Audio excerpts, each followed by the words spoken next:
Hi, I'm Gail Stotler from the Nurses Station. What can science, technology, engineering, and math teach us about a nursing skill that nursing school did not? Well, that's what we're going to look at today. And the first thing we're going to look at is the skill or the vital sign temperature. What's the science behind temperature, the stem of it? And that's what we're going to take a look at because this temperature has been used, especially with the COVID pandemic, as an indicator of illness. And what we're going to discover will be shocking. And nursing is going to get an opportunity to make a whole new scale for this, a major contribution to nursing and the practice of medicine. So let's begin. The concepts of fever and normal body temperature have been around for over 400 years. And for the last 200 years, we've been using 98.6 degrees as normal. We'll see what's wrong with that picture. But how did 98.6 degrees come to be? Who decided that? Where on planet Earth was that decision made? And how does it impact what we do? Well, let's look further at the history of fever.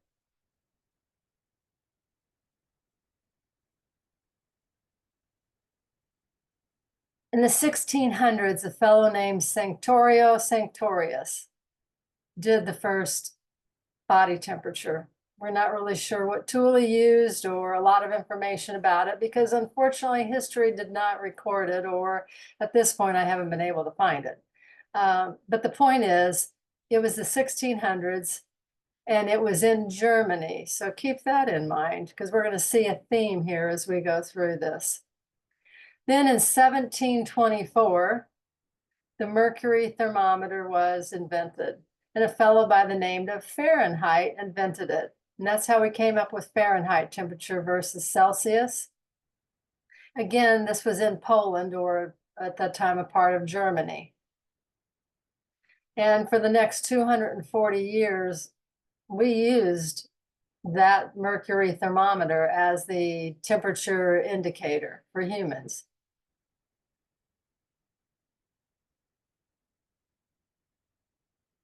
Then in 1851, and so you're beginning to see there's about 120 years going by every time here. In 1851, Karl Reinhardt, August Wunderlich of Leipzig, Germany, there we go again, Germany, decided to do a study. He took 25,000 human beings and he took their temperatures. And then he added all those temps together and then divided by 25,000. And that's how the average came up to be 98.6. So it's an average. It's a mathematical average number because the body temps ranged from 97 up to 99 for those 25,000 people. Can we already see a problem with that kind of logic of picking one number as normal for all human beings? We look at this little diagram here. If the patient's normal temp is 98.6, and now they present with 100.4, there was a 1.8 degree increase, and we say the patient has a fever. But if the patient's normal is 96.8 or 97, and you add 1.8, now they're actually normal by Reinhold's definition, 98.6, but they're not normal. They're really very sick. Well, let's keep looking further. More parameters that were then added actually to analyze this temperature number. So they came up with definitions like normothermia, which came to be 98.6, or if you look all the way over to the right, it says between 96.8 to 99.5 Fahrenheit. So those are the accepted normothermia ranges. Nobody in nursing ever taught us that. They just taught us 98.6. They didn't give us that range. Febrile means temperature of 99.5, hyperthermia above 106, and hypothermia below 95. Now, hyperthermia and hypothermia are conditions that are environmentally induced, not illness induced. But let's look further. With the Harvard study, they now put it into a different range. Low grade is 99.1 to 100.4. Moderate grade, 100.6 to 102.2. And high grade, 102.4 to 105.8. That's kind of sort of what we follow right now. So when we call the doctor, they have a low grade fever. Oh, they have a high grade fever. So those ranges and those names they're frequently used in nursing, but they're still not accurate. Even note, Harvard in their first sentence says the temperature above your normal, but then still didn't adjust any of the categories accounting for that. So we in nursing now have an opportunity to make a whole new table for this, because we should be taking the patient's normal and adding the 0.4 degree increase, and whatever that number is, then they're febrile, and etc. They're normal plus 0.5 to 1.8, etc. So the perfect example then is if your normal's 97 and your temp's 97.4, you're febrile. We could create that chart and put it out there next to every nursing station. So when they take that patient's temperature and they determine first what their normal is and then determine how much it's increased by, then they can actually go to this chart, pick that patient's normal and see where their actual current reading falls. Sounds confusing, but it's really not. And it's more accurate. That's part of the science part of this. This is an important number. In 2019 and 2020, there was something called the gold standard. This is where it gets really crazy because two fellows, Swan and Gans from Swan-Ganz catheter, they came in and measured while they were in surgery one day the temperature in the pulmonary artery. And that temperature came to be called the gold standard. Well, we don't measure temperatures that way. But by the way, that gold standard was actually built on Wunderlich's 98.6 number from that previous study in 1851. Again, very, very convoluted and kind of confusing. So while we don't take body temperatures that way, measuring temperature in the pulmonary artery, it is part of the STEM history, and that's why it's mentioned here. To this day, Wunderlich's experiment with his mathematical average remains the rule. So therefore, 98.6 remains the rule for all humans. Well, now we have a flawed number to live by and measure by. But what else must be considered? I mean, what else can influence temperatures or readings or any of that? Because the mercury thermometer took so long to get that number, people got creative and decided to find new ways to measure temperatures.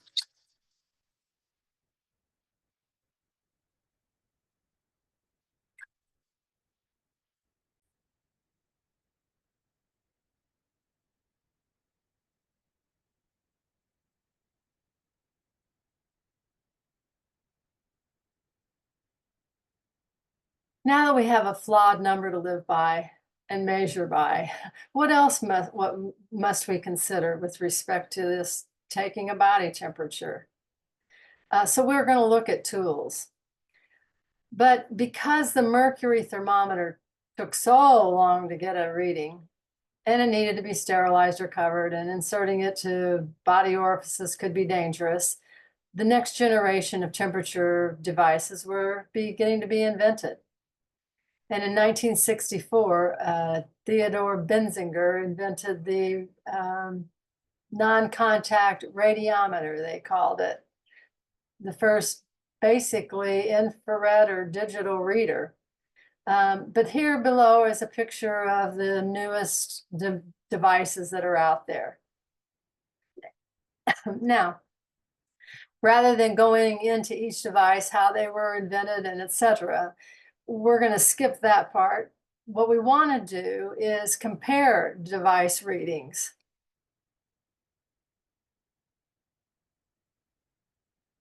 And this article did just that. So if you get an opportunity, pull the article up and read it. In fact, all these articles that I put on here, take the time, pull them up and read it. It'll give you another dimension, but another person's perspective and the research that was put into it. But from all of that biology research with this particular group, they came to the conclusion that the tympanic thermometer provided the most accurate reading. Very interesting, because we're using the infrared forehead thing primarily out there. But anyway, keep all of that in mind as you're taking temperatures. Different devices produce, and we already knew that. As nurses, we already knew that these tools produce different results depending on which one you're using. But knowing that means we really have to be particularly careful about which tool we're using and how we're using it, and then the number that we're reporting. All of that is going to influence, in the end, if the patient's sick or not by that temperature number. So can you now begin to appreciate how important this vital sign is and how important the accuracy of this vital sign is to the patient, to the doctor, and to the entire medical process? Now, we all did try to take temperature seriously during COVID. Every human that walked into a building somewhere got their temperature taken. But now that you know that 98.6 degrees isn't truly normal, how many COVID cases did we miss? That research obviously wasn't done and can't be done. So to round out our review of all of this, we're going to add now two opinion pieces and then two more science pieces. So please take the time to read these. This is the one that I wrote, and if you'll note the date, it was in 2018, a full year before COVID. I literally tried to get our local community to do a know your numbers because I knew how important this number was going to be someday, especially with a viral pandemic. Didn't know it was only going to be the next year. So read it, and I quoted Harvard in it. It's not just an opinion piece, but you can see that I, as a nurse, was making an effort, and there were other nurses out there doing the same. It's just we never got published. We never got the attention. We will now, because another pandemic probably is on the way, and I think we probably all believe that. Here's an article written by a person named Sarah Kuda. Now, you know, she's just an average citizen, and she writes stories all the time about interesting subjects. But she thought this one was interesting, and she was right. And she too went through and did her own little research, review of literature research. So she quoted it. Again, take the time to read it. It's part of this continuing education credit, first of all. But second of all, it's interesting. Then here are two more articles, one by Yale and one by Harvard, the Harvard one I quoted. But hopefully, reviewing the temperature taking, you're seeing it now in a whole new light than what we did as we went through nursing school.